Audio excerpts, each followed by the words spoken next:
There was a sound like thunder or like a waterfall in my ears, and the noise grew louder and louder and louder. At the same time, I began to expand.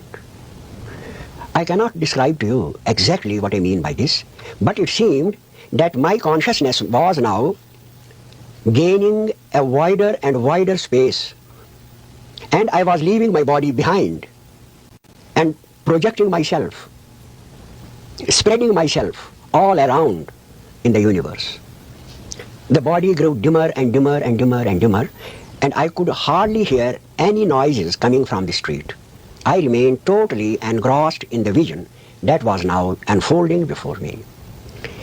It was the vision of a silvery luster, alive, living, vibrant with life, conscious, but spread all around me.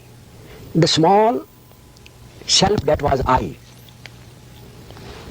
seemed to become like a point of awareness watching this great personality that had now developed. This great intelligence which seemed to encompass the whole universe like a small cork floating in an ocean, aware of the whole surface of the ocean itself. It was almost a condition like that. I felt as if I was a small point of awareness floating in an ocean of consciousness, aware of it in every point of the compass. I felt myself expanding and expanding, and this expansion was also attended by a happiness which it is not possible to describe. I felt in a state of jubilation, happiness and elation, which I had never experienced in my life before that time. It was an incredible spectacle, and I was completely baffled as to what had happened to me. But I continued to sit and to contemplate this vision with all the power of my attention. In fact, it was not I, the vision drew me to it. I was fascinated. My whole attention was attracted as an iron filing is attracted by a magnet. I could not withdraw my mind out of it. I remained contemplating the vision for some time.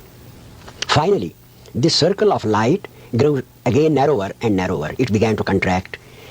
And I, who had now expanded immensely, began to feel myself contracting. The I became again narrower and narrower and narrower until all of a sudden I found myself in the body and again was conscious of the flesh and of the sounds in the street, and also the light was now pouring into the room.